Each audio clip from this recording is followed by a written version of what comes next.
Daddy ఏంట్రా ఇది విషయం, ఇది కిరసనాయలు, ఇది తాడు.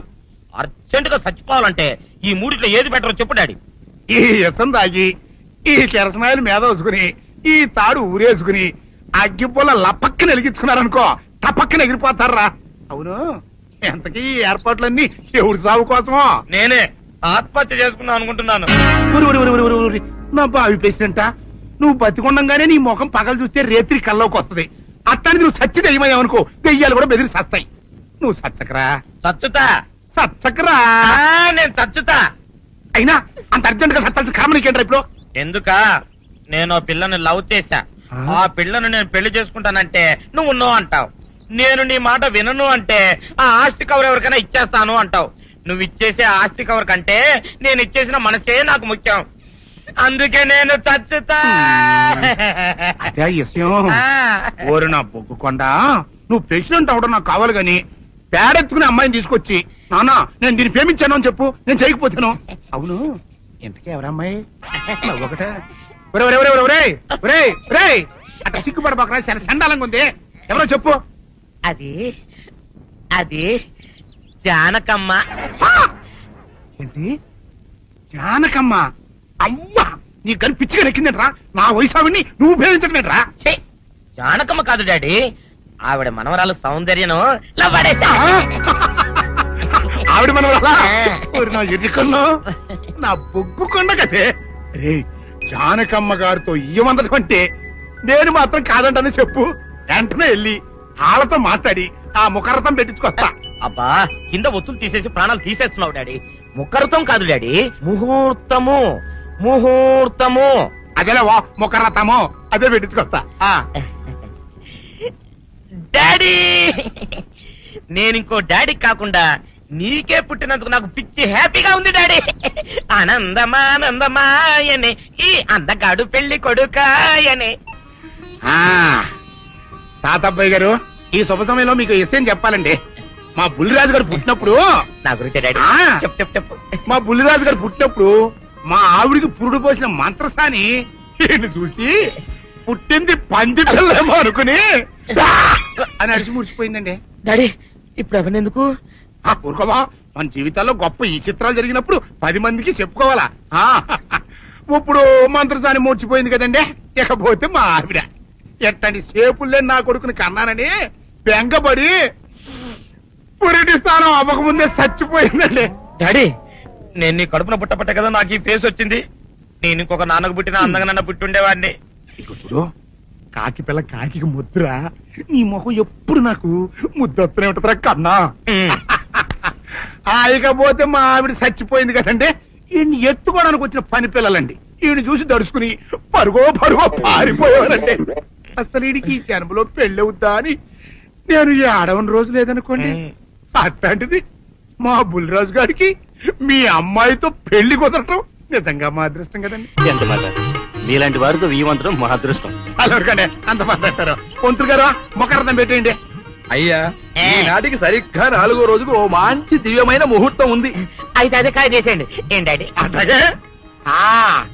ఏమండే, మా ఓడికి పెళ్లి ఖాయం అయితే మా నూరు దేవాలయంలో దేవుడికి అభిషేకం చేయిస్తానని మొక్కుకున్నానంటే ఆ అభిషేకం ఇలా జరిపిస్తున్నాను.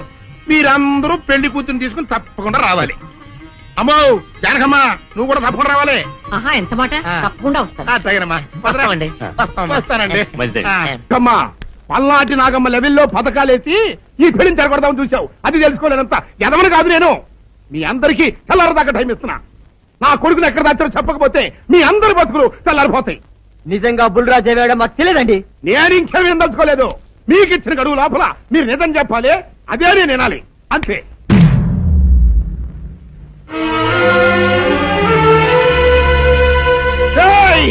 గడువు దాటిపోయిందిరా, మిమ్మల్ని అందరినీ చంపేస్తా. నిజం చెప్పండి. బాబు గారు బుల్రాజు గారిని ఎవరో చంపేసి చెరువులో పడేసి.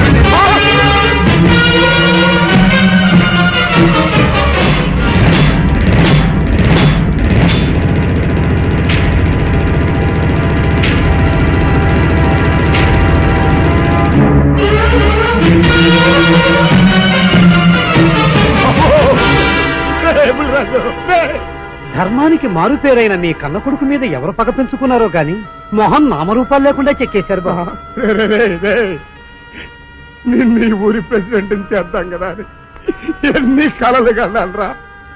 అప్పుడే నీకు నూరేళ్ళు నిండిపోయినాయిరా. బుల్రాజు వచ్చారండి పెరగారు. రండి చూడండి, ఈ ఘోరం చూడండి. పెద్ద మనుషులు అనుకున్న వాళ్ళందరూ కలిసి పన్నాగం పన్ని నా బిడ్డను పట్టలు పెట్టుకున్నారండి. నా బిడ్డ సాగు కారణమైన వాళ్ళు ఎవ్వరూ బతికి బట్ట కట్టడానికి వెళ్ళలేదండి. ముఖ్యంగా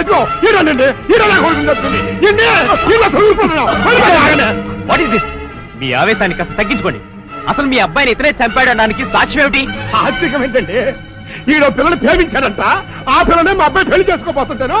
వీళ్ళందరూ కలిసి ఆ పెళ్లిని ఆపుదాన్ని చూశారండి. అది కుదరపోయేటప్పటికి ఈ ఘోరం తలపెట్టారండి. ఓకే ఓకే, మీరు ఆవేశపడకండి. ఆ విషయాలను చూసుకోవడానికి మేమున్నాం. Mister, your under arrest. Constables, అది తీసుకురండి.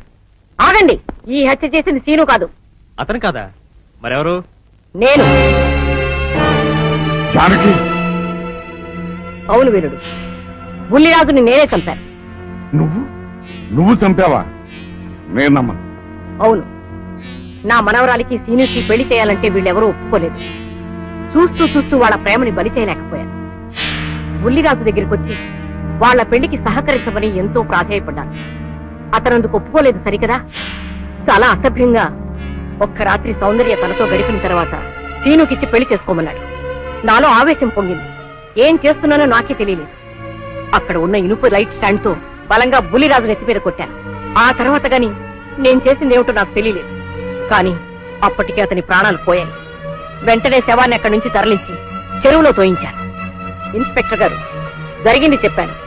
ఇందులో ఎవరి ప్రమేయం లేదు. ఈ హత్య చేసింది నేను. నన్ను అరెస్ట్ చేయండి. ఐసి, అలాగా.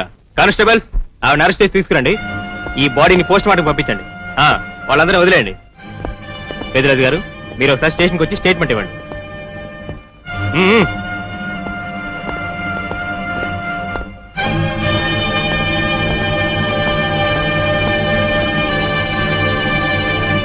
చెప్పు జానకి, ఏం చేయాలో చెప్పు.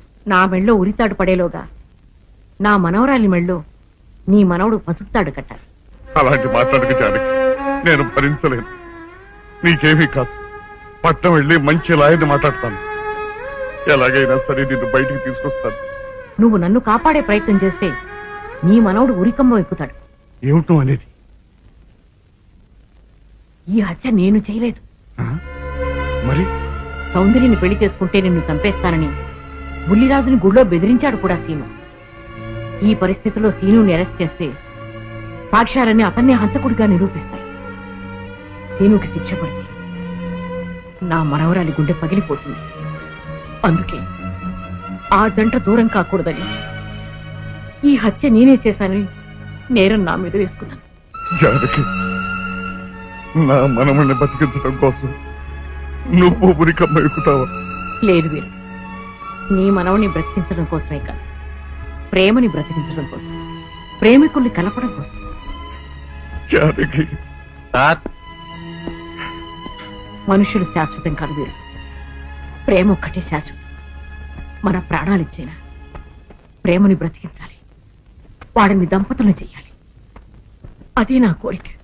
చేస్తావు కదూ?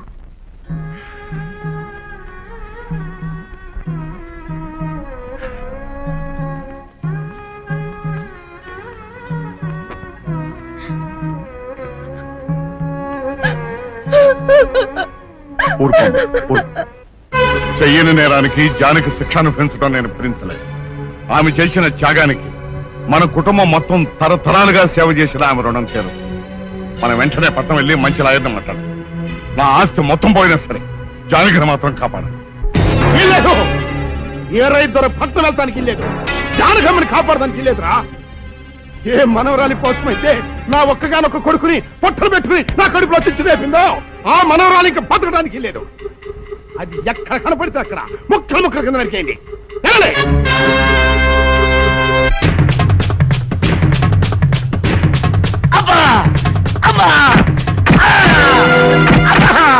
అభం శుభం తెలియని నా చెల్లిని పెళ్లి చేసుకుంటాను నమ్మించి మోసం చేస్తావా?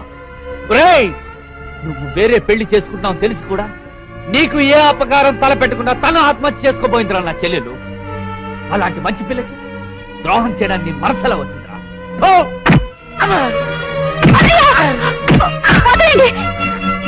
పుల్లిరాజుని జానకమ్మ చంపేసిందనుకుని సౌందర్యని సీనుని చంపమని మనుషుల్ని పంపిస్తున్నాడు పెద్దరాజు.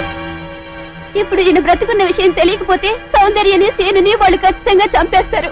వాళ్ళు పోతే జానకమ్మ వేరే ధర బ్రతకలేరన్నయ్య. పుల్లిరాజు నన్ను పెళ్లి చేసుకోపోయినా పర్వాలేదు, నా జీవితం నాశనం అయిపోయినా పర్వాలేదు, ఇంతమంది చావులి కాడు నేను కాకూడదన్నయ్యా. పుల్లిరాజు బ్రతికే ఉన్నాడన్న విషయం పెద్దరాజుకి చెప్పండి అన్నయ్యా, చెప్పండి. వినరా విను, ఇంత జరిగినా అది ఇంకా నీ మంచిగా కోరుకుంటోంది. ఇప్పటికైనా కళ్ళు తెరవు.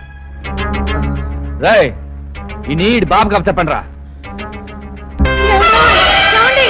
ప్రెసిడెంట్ గారి మనుషులు సౌందర్యం తీసుకుపోతున్నారు. మన సీని గారి స్నేహితులు వాళ్ళతో కలబడ్డారు. రండి రండి.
ముద్రస్తావు నా కొడక, నా కడుపులో చెడబుట్టే కదంట్రా.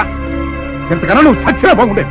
నువ్వు నిజంగా చచ్చావు అనుకుని ఆ పిల్లలు కూడా చంపేమని మనుషులు పంపించారు కదంట్రా.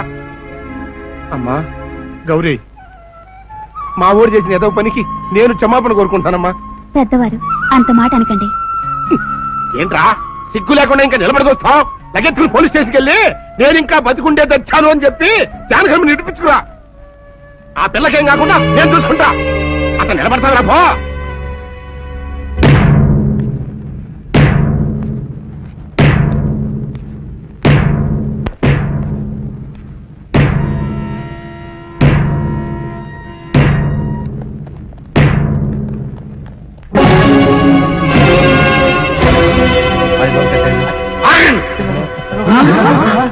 అడుగు ముందుకు వేశారో తలకాయలు పుచ్చకాయలా ఎగిరిపోతాయి. బాబు మీరు ఇక్కడే ఉండండి, వాళ్ళ అంచు చూస్తాను. ఒరే పెద్దిరాజు, నీ బలగాన్ని వెంటేసుకొస్తే నేను బెదిరిపోయి నా మనవన్నే మనవరాలు నీకు అప్పగిస్తాననుకున్నావురా? ఎరగరా ఆలస్యం తగ్గించే కాస్త నేను చెప్పేది ఇరవయా. దమ్ములుంటే మగాడు అన్నవాడు ముందుకు రండిరా. ఈ వీరగారు సత్తాయితో చూపిస్తాను. ఇప్పించుకోండి బాబు.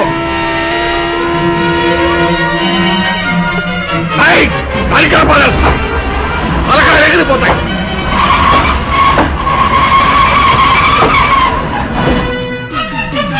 నేను అమ్మాయి మీరు ఎక్కడే ఎక్కడ మీరు వీళ్ళ సంగతి చూస్తాను.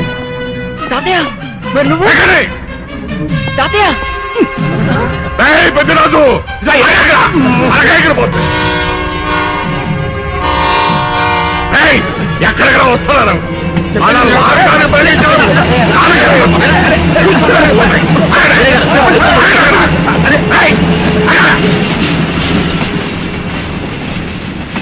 రేయ్ నా మనవడు మనవరాలు ప్రేమ పౌరాల్లా ఎగిరిపోయారా.